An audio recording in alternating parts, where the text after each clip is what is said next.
भैया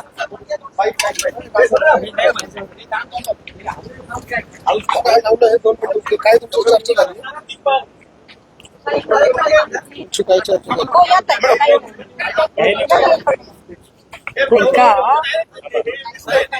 एक ऐका आता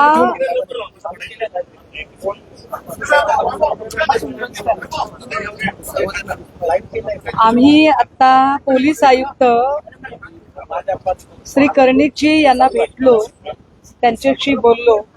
माझ्यासोबत झाशीची राणी प्रतिष्ठानच्या रुपाली ठोंबरे, बिटिया फाउंडेशनच्या संगीताजी तिवारी, आमचे शिवसेना उद्धव बाळासाहेब ठाकरे पक्षाचे पदाधिकारी दत्ताजी गायकवाड, शिवर्मा, आमच्या महिला पदाधिकारी स्वाती पाटील, असे आम्ही सगळेजण गेलेलो होतो. त्यांच्याशी बोललो. मात्र अडचण अशी आहे की त्यांनी फक्त पहिला FIR लिहून घेतलेला आहे. मात्र SIT FIRच्या 3 दिवस आधीच फॉर्म झालेली होती. त्यामुळे त्यांचं असं म्हणणं आहे की त्यांनी त्यांच्याकडे असणारं जे काही डॉक्युमेंटेशन आहे ते डॉक्युमेंटेशन SIT कडे वर्ग केलेलं आहे आणि IO सुद्धा तिकडे केलेले आहेत सूर्यवंशीची. त्यामुळे या सगळ्या प्रकरणातली जी काही आता तपासाची गती आहे किंवा आता काय नेमकं आमची प्रश्न आहे त्याची जी उत्तरं आहेत ती सगळी SITशी चर्चा केल्यानंतर मिळू शकतात. त्यामुळे आत्ता कदाचित मी आपल्याला इतकं काही ठोस सांगू शकणार नाही. आत्ता प्राईम फेजला फक्त आमचं त्यांच्याशी अतिशय प्राथमिक बोलणं झालेलं आहे आणि त्या प्राथमिक बोलण्यात एवढीच गोष्ट कळलेली आहे की तपास सगळा SIT कडे वर्ग केल्यामुळे त्यांना त्याच्यावर काहीही भाष्य करता येणार नाही. सो बेटर वे की आधी SITला आम्ही जरा भेटून घेतो, बोलतो आणि मग आपल्याशी परत एकदा बोलतो. नाही, मुळामध्ये सुषमाताईंनी सांगितल्याप्रमाणे खरात ज्याच्यात आरोपी आहे तो गुन्हा नाशिक शहरने दाखल केलेला असून तातडीने तो तपास SIT कडे गेलेला आहे.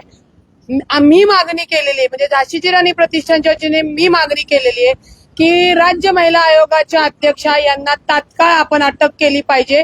त्यांचा सातत्याने शिर्डीमध्ये आणि आर्वीमध्ये जो काही खरात आणि त्या इतरांवर गुन्हा दाखल केला तो गुन्हा दाखल करण्यासाठीची पुष्टी किंवा तो गुन्हा दाखल करण्याचा दबाव रुपाली चाकणकर ज्या माजी राज्य महिला आयोग अध्यक्ष त्यांनी केला होता.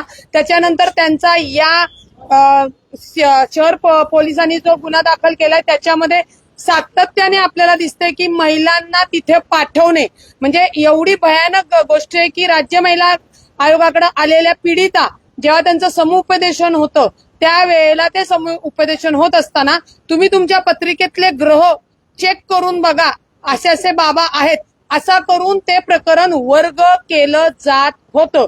त्याच्यामुळे शहर पोलिसांनी जरी प्रकरण SIT कडे दिलं असेल तरी यांच्याकडेही आम्ही कायदेशीर पद्धतीने निवेदन दिले की रुपाली चाकणकर यांना तातडीने अटक झाली पाहिजे आणि पुणे शहरामध्ये जे काही लोक आले होते, ज्यांनी कुठल्या सामाजिक कार्यकर्त्याला भेटले होते, ते प्रकरण का दाबलं गेलं, त्याच्यामध्ये किती आर्थिक देवाणघेवाण झाली याही तपासात गोष्टी येणं गरजेचं आहे आणि त्यांनाही गुन्ह्यात दाखल आरोपी करणं गरजेचं आहे. आता तुम्ही जो दावा केला समुपदेशन करण्याच्या वेळेला तर अशा कोणत्या महिला तुम्हाला भेटल्या का त्या सगळ्या संदर्भात? ज्यांना पाठवलं त्या महिला भेटल्या. ज्यांना पाठवलं तुम्हाला सांगते, हे बोंधू बाबा प्रकरण जेव्हापासून झालेलं आहे तेव्हापासून महिलांच्या पीडितांचे फोन येत आहेत.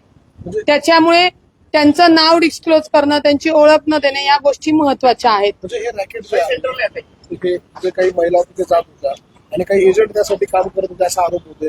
तुमचा असा आरोप आहे का या रुपाली चाकणकर ज्या आहेत त्या स्वतः हे रॅकेट चालवत होत्या किंवा त्याच त्या महिलांना तिथे पाठवत होत्या असं जे समोर पुरावे आलेले आहेत, जी परिस्थिती आली आहे त्याच्यानुसार ते रॅकेट स्वतः रुपाली चाकणकर चालवत आहे ह्या परिस्थितीवरनं प्राथमिक दर्शवते.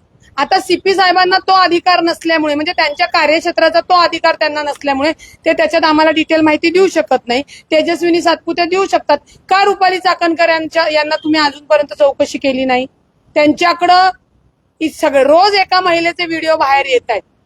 अहो अजून कुणाच्या चाकणकरचे किंवा चाकणकरांच्या फॅमिलीमधले आहेत का व्हिडिओ याची माहिती द्या ना. महाराष्ट्रातल्या महिलांनाच विनाकारण जे एक्सपोज किंवा त्यांची बदनामी केली जाते, ज्या पीडित आहे, ज्या पद्धतीने व्हिडिओ व्हायरल होत आहेत, म्हणजे अक्षरशः महाराष्ट्रातली कुटुंब हादरलेली आहे. तुमचं म्हणणं आहे का चाकणकरांचे व्हिडिओ त्यांच्याकडे आहेत? तपास करावा एसआयटीनी. आम्हाला जी काय माहिती मिळाली आहे किंवा जी माहिती या आरोपींना अटक केल्यानंतर पोलिसांना पण मिळालेली आहे ती समोर आणावी त्यांनी. अशा ज्या महिला तुमच्याकडे आल्या त्यांना घेऊन तक्रारीसाठी पुढे येणार आहात का नाशिकमध्ये? एक लक्षात घ्या, त्या महिलांना मी सांगितलेलं की पोलीस तक्रार तुम्ही करा. ज्यांना मूल होत नाही ती जे महिला तिथं गेलेल्या आहेत, आता त्यांना मूल झालेले आणि आता त्यांचे नवरे हे जे काही बंधू प्रकार समोर आलेला आहे त्याच्यावरनं पार घराचा कौटुंबिक वाद विकोपाला गेलाय आणि डीएनए टेस्टला गेले. आपण समजतो कायदेशीर पद्धतीने न्याय मिळाला पाहिजे, पण हे होत असताना अनेक कुटुंब बर्बाद होत आहेत आणि त्याला जबाबदार हा बंधू बाबा आणि अनुषंगाने राज्य महिला आयोगाच्या माजी अध्यक्ष आहेत. त्याच्यामुळे त्या महिलांची जोपर्यंत तयारी होत नाही पोलीस स्टेशनला तक्रार करायची, मी त्यांना फोर्स करू शकत नाही. ज्यावेळी त्यांची मानसिक तयारी होईल, त्यांना चांगलं वातावरण वाटेल किंवा विश्वास वाटेल, तेव्हाच त्या महिला बाहेर पडणार आहे. आणि मी राजकारणासाठी किंवा याच्यामध्ये सांगण्यासाठी एखाद्या महिलेला इन्सेस करायला, फोर्स करायला कायद्याने ते योग्य नाही. एसआयटीच्या कस्टडीमध्ये असलेले व्हिडिओ एसआयटीच्या बाबाकडे आता राज्य महिला आयोगाकडे ज्या काही तक्रारी आलेल्या आहेत तोही डेटा एसआयटीला घेणं क्रमप्राप्त आहे आणि किती पाठवले. सिनियर आहे का किती महिला हे गेल्या? जेवढे व्हिडिओ दिसत आहेत ना तुम्हाला, जेवढे व्हिडिओ आक्षेपार्थ असतील त्या सगळ्या महिलांनी राज्य महिला आयोगाकडे तक्रार केली आहे. तुम्ही असं म्हणताय की सामाजिक सगळं स्थैर्य बिघडतं या सगळ्या व्हिडिओ आल्यामुळे. एसआयटीच्या कस्टडीमध्ये असलेले हे व्हिडिओ हे बाहेर कसे येतात याचा काही शोध? तुम्हाला अत्यंत जबाबदारीने सांगते, पोलिसांकडे फार उशिरा आलेले व्हिडिओ, फार उशिरा आलेत. आधीच तो जो कोणी खरा त्याला ब्लॅकमेल करणारा माणूस आहे ऑलरेडी सोशल मीडियावर इतर महाराष्ट्रामध्ये एक पेनड्राईव्ह नाही अनेक पेनड्राईव्ह सगळीकडे पोहोचलेले आहेत. जर स्वतः तृप्ती देसाई, हे बघा, गुन्हा दाखल झाल्यानंतर, बंधूबाबाचा गुन्हा दाखल झाल्यानंतर आम्ही बोलायला लागलो, आम्हाला जेव्हा तुम्ही लोकांनी समोर आणलं मीडियाच्या माध्यमातून. परंतु तृप्ती देसाई जर स्वतःहून येऊन सांगतायत की मला वर्षापूर्वी किंवा 2 महिन्यापूर्वी हे व्हिडिओ आले होते आणि मी सीएम कडे पाठवलं, मी हॅव केलं, मी त्याव केलं. जर त्याच वेळी एफआयआर झाली असती तर दिवसाला 2 आपण बघू अशा 150 महिला अत्याचारापासून वाचल्या असत्या. ती एफआयआर का नाही झाली? कारण का तिथे अत्यंत मोठ्या प्रमाणात तोडपाणी झाली आणि ती तोडपाणी सुद्धा चाकणकर यांनी केलेली आहे. म्हणजे संविधानिक पदावर बसून आरोपीला वाचवणे, आरोपीच्या संगनमताने ते रॅकेट चालवणे, याच्यात त्या प्रमुख सह आरोपी कायद्याने होतात, कायद्याने. त्याच्यामुळे त्यांना अटक करून पुढचा तपास करणं गरजेचं. आपण म्हणतोय तोडपाणी झाली, नेमकं काय झालं? म्हणजे तृप्ती देसाई चाकणकरांच्या हात आहे, नेमकं काय थोडंसं?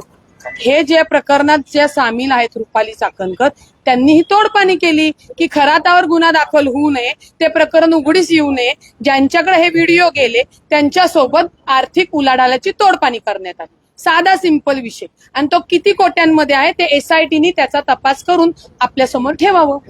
अगर तुम्ही आता पोलीस आयुक्तांना निवेदन दिलंय, त्यामध्ये दीपक केसरकर यांना देखील आरोपी करावा अशी मागणी करण्यात आली. मी मगाशी मराठीत सांगून झाले. अभी हम यहाँ के पुलिस कमिश्नर साहब श्री संदीप कर्णिक जी से मिलने गए थे. उनसे हमने बात की, उनसे हमने अभी यह जो पूरी जो इंक्वायरी है उसकी किस दिशा में इंक्वायरी चल रही है इसके बारे में जानकारी लेने की कोशिश की. लेकिन उन्होंने कहा कि हमने सिर्फ एफआईआर दर्ज करा दी थी, लेकिन उसके बाद यह जो सारी इंक्वायरी है वह एसआईटी कमेटी को फॉरवर्ड की गई है, तो इसके बारे में हम अभी कुछ भी नहीं बोल सकते. बेटर वे कि आप एसआईटी से इन सारे संदर्भ में आप पूछताछ कर सकेंगी.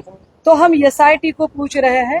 रही बात आपकी दीपक केसरकर की, तो हम क्या बोल रहे हैं कि किसी का भी सिर्फ फोटो होने की वजह से हम बात नहीं कर रहे हैं. कुछ जब पुख्ता हाथ में लगता है हम तभी बात कर रहे हैं. लेकिन इस सारे संदर्भ में मैं पार्टी ऑफिस से जो प्रेस कॉन्फ्रेंस करने जा रही हूँ उसमें मैं और ज्यादा डिटेल से बात करूंगी और विद पेपर बात करूंगी. तब शायद मुझे लगता है कि आपके भी सारे सवालों के मैं जवाब दे पाऊंगी. फिलहाल मुझे SIT से हमें लगता है कि ठीक है, SIT से हम पहले बात ओके, करें और ओके, फिर आपसे बात करें। Thank you so much. ठीक एक काढा चला पटकन चला या पटापट. काही करू नका स्वतःच्या